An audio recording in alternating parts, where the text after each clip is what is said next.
guys, welcome back to my channel. Thanks for coming back for another Bachelorette recap. It's been 2 weeks because last week there was no episode because of the NBA finals. We're finally back now for episode 4.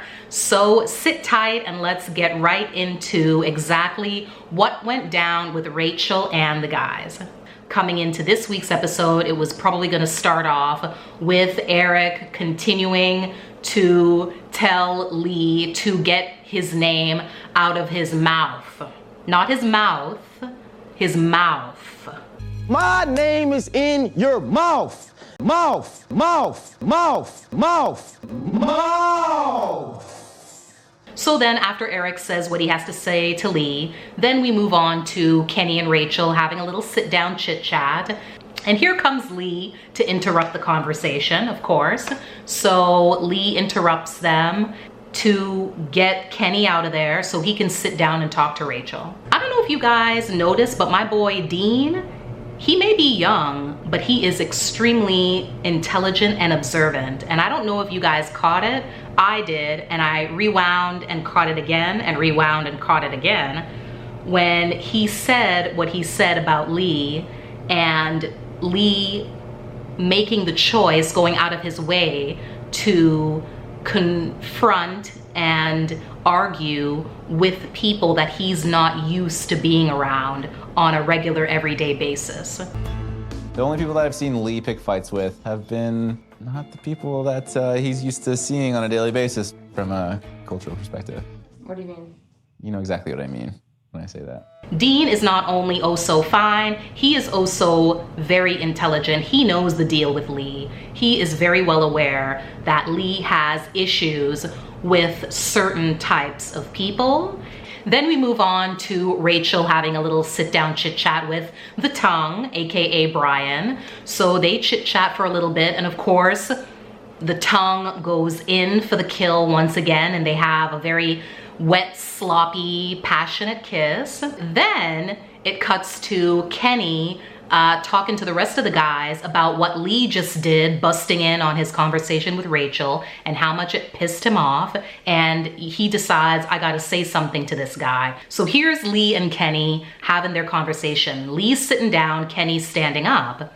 And they have a conversation. Kenny lets Lee know exactly why it wasn't cool for him to come over and interrupt his conversation with Rachel. Lee's just sitting back, just looking at Kenny, watching him get angrier and angrier and going off. And he's just chilling, loving every minute of it, as, you know, all instigators, shit starters love to just lean back and watch you go off. And what was kind of funny was, as this was going on, Rachel was having a little chit chat with Bryce, and they didn't even show any part of the conversation that Rachel was having with Bryce. All they showed was them taking a pause in the conversation to hear Kenny and Lee going back and forth, which I found was hilarious because up till this point, Bryce really hasn't gotten much shine.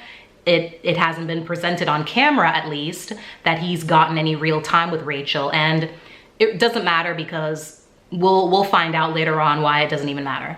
So then Rachel, you see her in the little confessional having her little chat with the producer, and she breaks down. She starts crying, and I felt for her. My heart swelled a little bit for her because I felt exactly what she was talking about, being the very first African-American woman in this position on this show. And she talked about how she knows people are not going to agree with her decisions, people are going to judge her, and she was really having an emotional moment. And, you know, I'm glad that they kept that part in. You know, of course, producers of TV shows are always going to showcase people crying, but it was just a really emotional and touching point in the show to really see Rachel's true emotions come out. Okay, now comes the rose ceremony. So in this rose ceremony, we see Bryce, Brady, and Diggy get eliminated.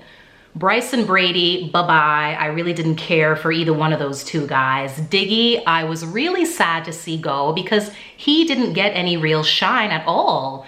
throughout these few episodes. And I really wanted to see him interact with Rachel one-on-one more. I wanted to see more outfits because Diggy kills it with the fashion. Did you see that bow tie that he had on at the rose ceremony? I loved it. The glasses, I love Diggy's whole vibe.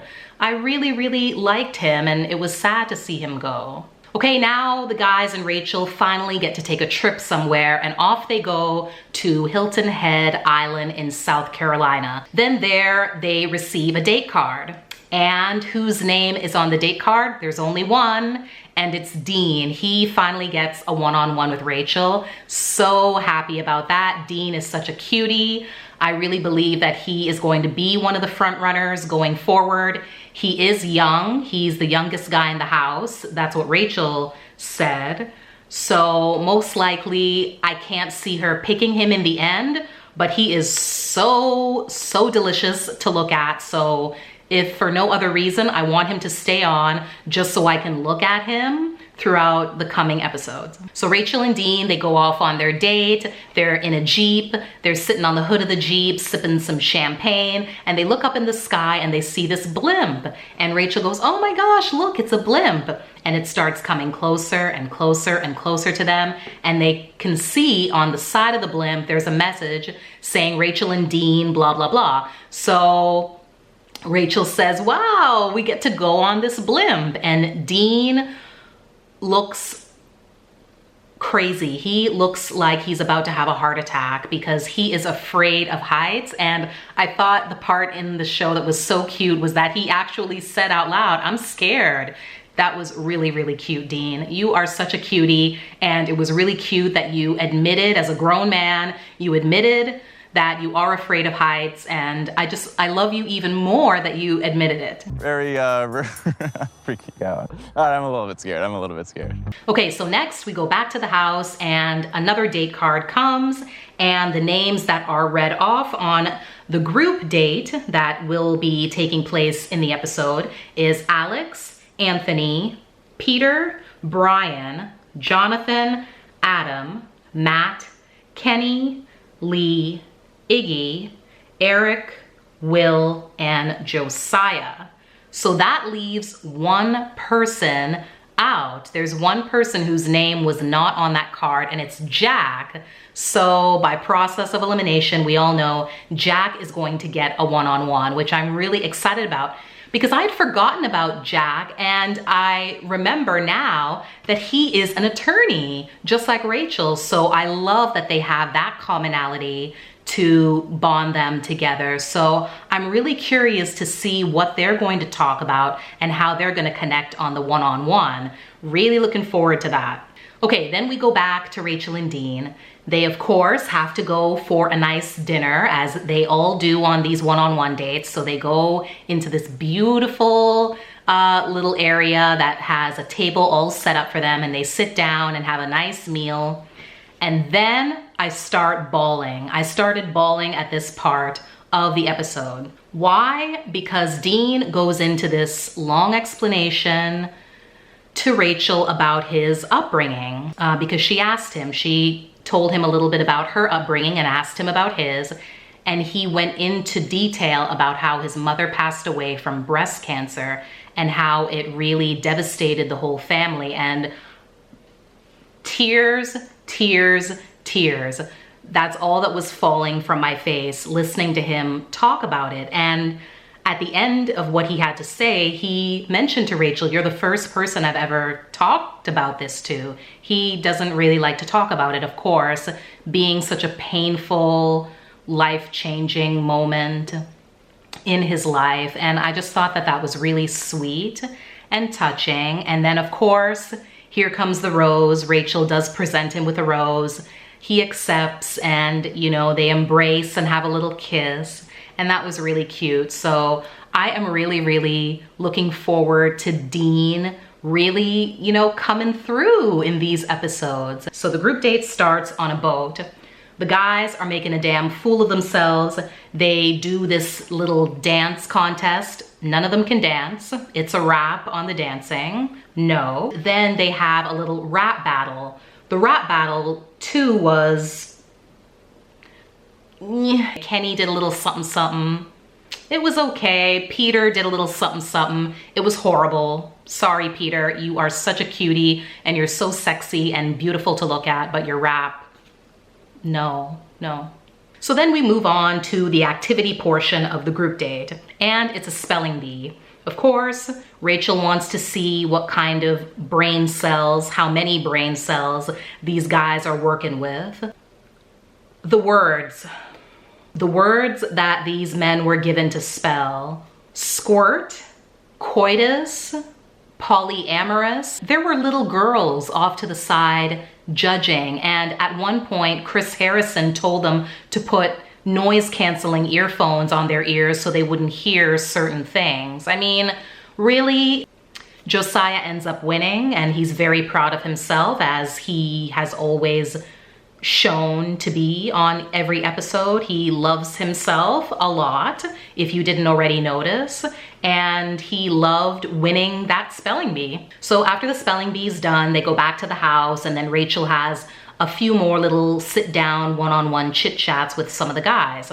First is Peter, my favorite. I love Peter, definitely rooting for him to go all the way. And they have a cute little chat, and then they have a cute little kiss.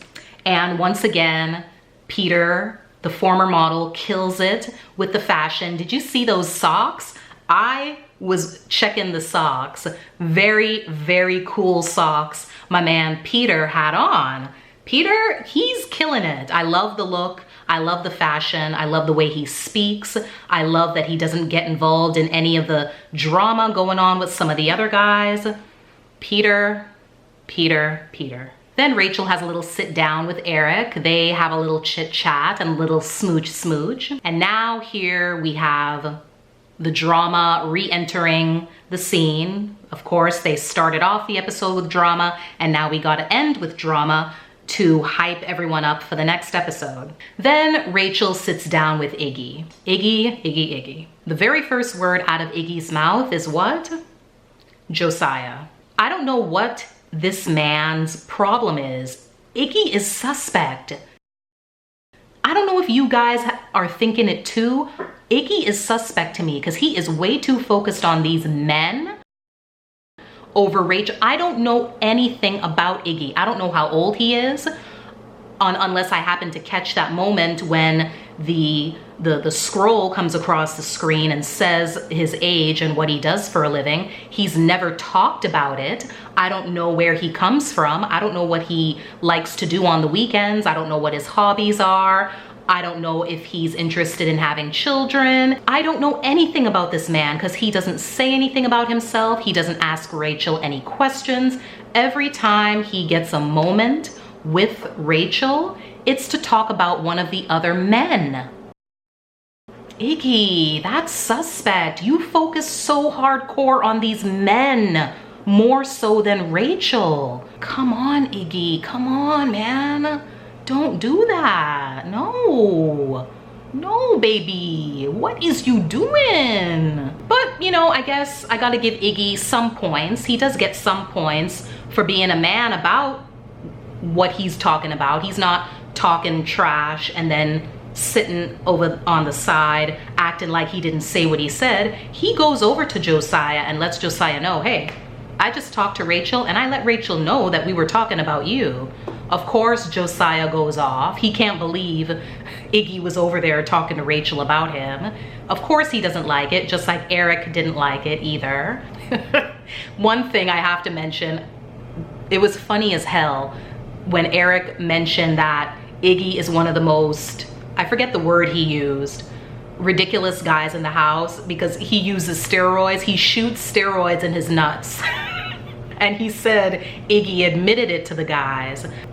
I mean, Josiah's a lawyer. I'm sure he knows the law. I don't know if that could be considered slander, if Iggy could turn around and sue his ass for putting that out on national TV, that he is a steroid user, which I am not at all, not one little bit surprised. Iggy is buff. He is big.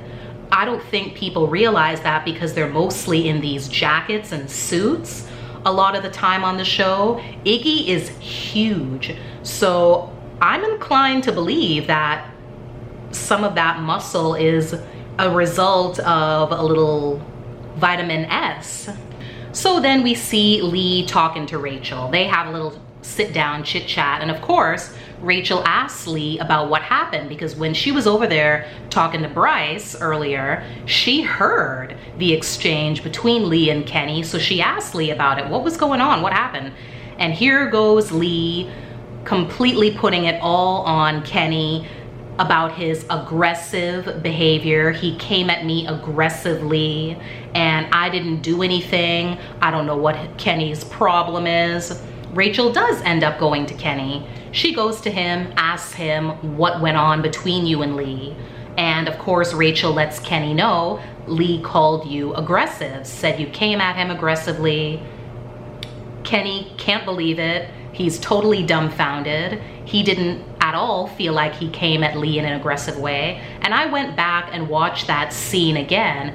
And yes, Kenny's voice may have been raised. He was standing up and Lee was sitting down. But from what I saw, from my perspective, I didn't feel that Kenny was aggressive at all. So guys, that's my recap for this week's episode. I hope you enjoyed it. Please leave all your comments below. Let's talk, let's interact.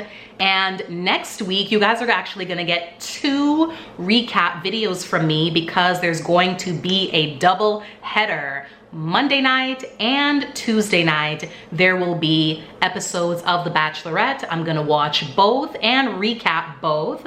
So subscribe and come back and let's talk some more. Let's see who gets eliminated. Let's see who makes it to the final 4.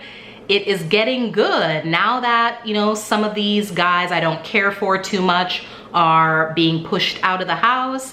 Things are getting good. So fingers crossed that Lee is next to leave, and let's see where Rachel and the guys go from here. Thanks so much for watching. Please do give this video a thumbs up if you enjoyed it, and I'll see you next time. Bye.